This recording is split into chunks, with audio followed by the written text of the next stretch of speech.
We start in the US, where President Trump has warned Iran that time is running out for it to negotiate a deal on nuclear weapons.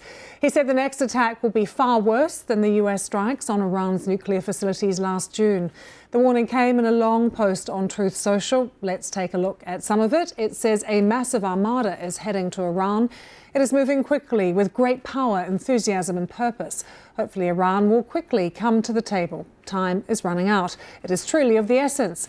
As I told Iran once before, make a deal. Well, Iran's state media says the foreign minister has not been in contact with US Special Envoy Steve Witkoff in recent days or requested negotiations.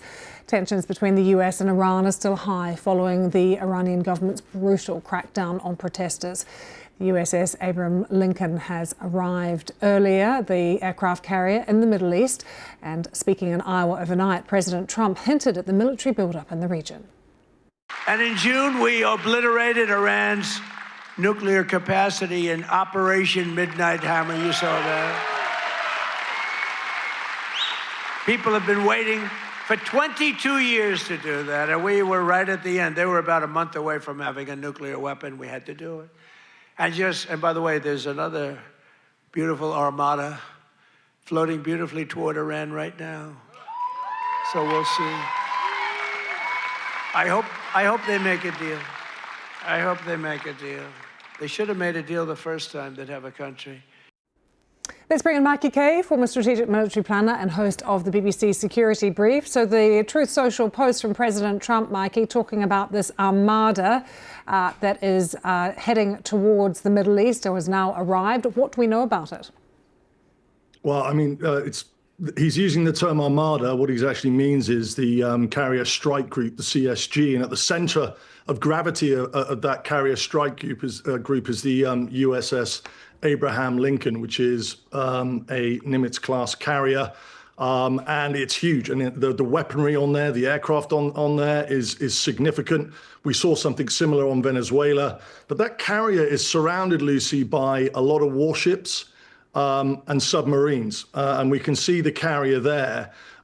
This carrier is the center of gravity of pretty much the US military effort. It's not the only thing that the US has. It's got home basing, and on the security brief this week, we're really taking a deep dive into what military assets are there. But this is the center of gravity of what he's talking about on this Armada. Now, it's a massively strategic asset. So those warships that follow it everywhere are basically providing a layered air defense system for it, because obviously the US, anything that happens to that carrier would be a major significant problem for the US. And in terms of intelligence and location and what Iran is trying to do, right up there on their intelligence feed, will be trying to understand where that carrier is accurate enough so they could feed any GPS data coordinates into any ballistic missiles or what they want to throw at that. And that's what Iran are doing at the moment. And we saw that yesterday. We saw a long-range Iranian surveillance drone just south of the Straits of Hormuz,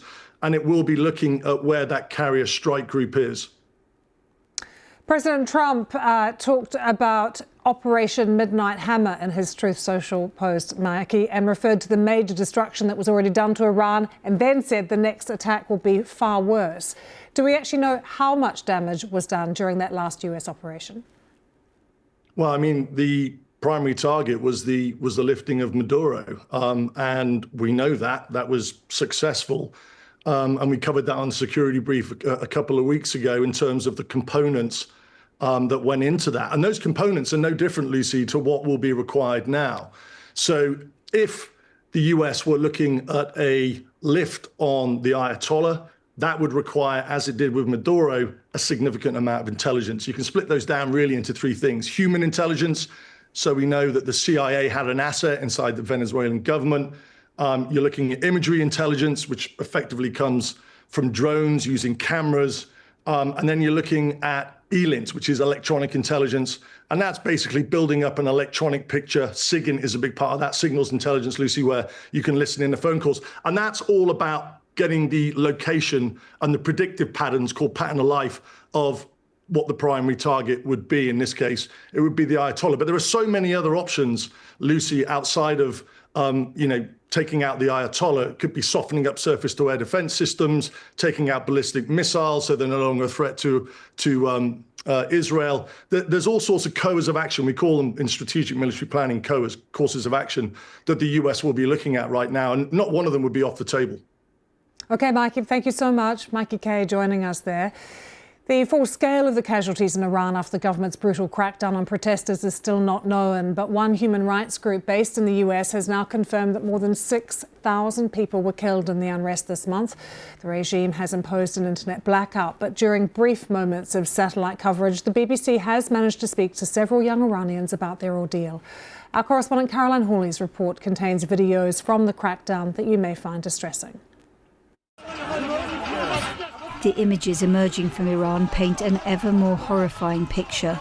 Witnesses say security forces fired live ammunition from motorbikes and rooftops. They speak of massacres, a bloodbath. No one was violent and no one clashed with the security forces. But on Friday night, they still opened fire on the crowd. We all know someone who was killed in the protests. One human rights group has already identified more than 6,000 of the dead, almost all protesters, though dozens were simply bystanders and more than 90 were children. And the counting has barely begun. It's investigating reports from its activists on the ground of another 17,000 deaths. I think we're looking at systematic mass killing on our hands. I mean, we have looked at preliminary evidence that shows us that there are bodies in morgues that have medical equipment on them, and yet they have bullet holes in the middle of people's foreheads. Security forces have also raided hospitals searching for injured protesters, and among the tens of thousands arrested are doctors who treated the wounded. This surgeon reported to have been beaten up when he was detained from his home. No wonder many of those injured are too frightened to go to hospital. This woman was treated at home by volunteer medics after she and a friend were shot. People helped us and we got into a car. I said, just don't go to a hospital. In the following days, we found doctors who looked at our wounds and gave us antibiotics. Among those killed, some faces stand out, like that of this influencer known as Baby Rider. Her family is said to be under pressure from the authorities to say she died in an accident on her bike. But a close friend told the BBC the 19-year-old had been shot by the regime. One young woman who'd gone out onto the streets in hope and didn't come home. Caroline Hawley, BBC News.